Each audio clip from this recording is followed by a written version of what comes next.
Comment financer un bilan de compétences quand on est jeune DE, jeune diplômé d'État? Bienvenue dans cette vidéo, je suis Charlotte, la fondatrice de Charlotte K, un collectif qui aide les infirmières et les infirmiers dans leur évolution professionnelle et leur mieux-être au travail. Donc aujourd'hui, je réponds à une question qui m'a été posée. Comment faire pour financer un bilan de compétences quand on est jeune diplômé, parce que c'est pas toujours évident. Donc déjà, quel est l'intérêt de faire un bilan de compétences quand on est jeune diplômé? Est-ce qu'il y a vraiment un intérêt? Comment ça se fait que je sois jeune diplômé et que je sois déjà en train de me poser des questions?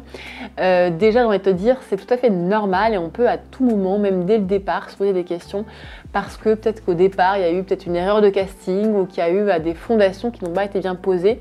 Donc moi, ce que j'ai envie de te dire, c'est que si tu sens que tu n'es pas heureux, tu n'es pas heureuse, que tu as des doutes, que tu ne te sens pas à ta place, n'hésite pas, ne reste pas malheureuse dans ton coin, ne reste pas à souffrir de quelque chose ou à avoir des doutes.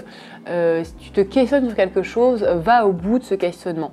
Un bilan de compétences, c'est quoi? C'est un bilan, tu vas voir où est-ce que tu en es au niveau professionnel. Donc c'est un accompagnement qu'on fait avec Charlotte K, où on va beaucoup plus loin qu'un simple bilan, puisqu'on va faire un travail aussi de développement personnel et où on est vraiment spécialisé, évidemment expert infirmière, donc on va vraiment beaucoup plus loin là-dessus.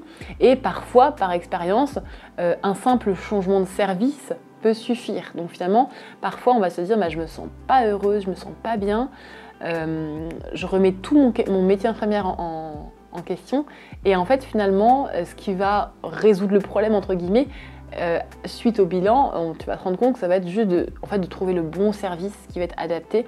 Et pour en avoir vu plusieurs, et les infirmières ou les infirmiers, t'as l'avant-après alors que c'est toujours le même métier, mais en fait juste d'être au bon endroit, ça peut tout changer. Ce qui est important en fait, c'est de faire une vraie introspection. Et le fait de le faire dès le départ, ça va te permettre d'avoir une carrière qui sera bien solide. Si tu te dis, ok, j'ai qu'un an de diplôme, ça craint un petit peu déjà de vouloir faire un bilan de compétences parce que je suis pas sûre de ce que je veux faire. Non, en fait, tu vas vraiment faire un point sur où j'en suis actuellement, pourquoi j'en suis arrivée là, parce que finalement, tu as déjà 3 ans d'études, tu as déjà 1 année d'expérience, peut-être, ou peut-être moins, ou peut-être plus. Donc, pourquoi j'en suis là? Et tu vas faire une réelle introspection que malheureusement on ne fait pas bien au collège et au lycée. Du coup, des fois on fait des choix un petit peu qui sont un petit peu biaisés ou qui ne correspondent pas bien. Donc là, tu vas vraiment faire un point sur tes besoins et, comme je disais, tu vas vraiment avoir une suite de carrière qui va être solide.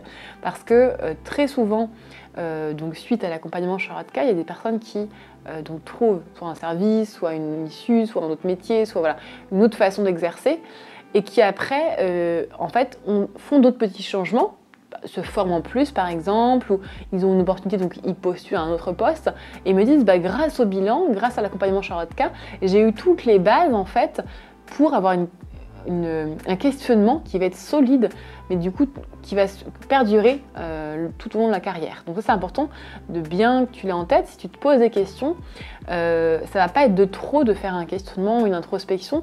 Au contraire, tu auras vraiment des bases solides pour la suite, pour ne pas te tromper et faire les mauvais choix. Parce que si pour le coup tu démarres et tu fais pas forcément les bons choix, t'es pas heureux, mais tu continues, etc., que ça fait 5 ans, 10 ans, et là pour le coup ce sera peut-être plus dur de rééquilibrer, de réorienter, alors que si dès que tu te poses des questions, tu viens essayer de prendre des réponses, et du coup ce sera plus fluide pour toi et tu seras plus serein.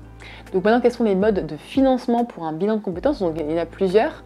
On va trouver notamment le CPF pour les personnes qui sont dans le privé ou qui sont IDEL.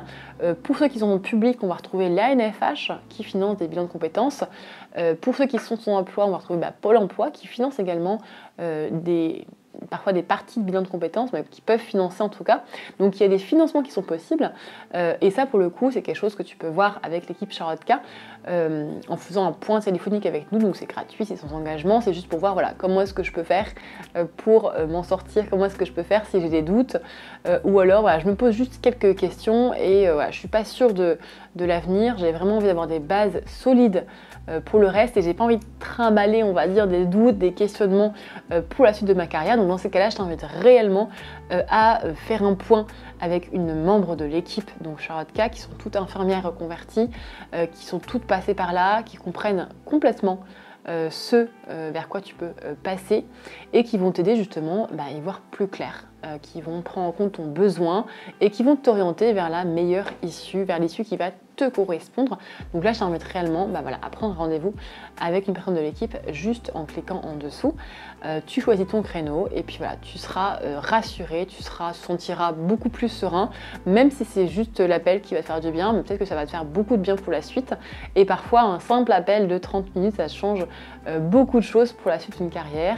Donc, je t'invite réellement à venir nous rencontrer et puis je te dis à très bientôt pour une prochaine vidéo. N'hésite pas avant à le partager aussi. Si tu as des collègues qui se posent des questions similaires, n'hésite vraiment pas à leur partager des réflexions qui vont pouvoir sûrement les aider. Et puis si tu as des questions en commentaire, n'hésite pas également.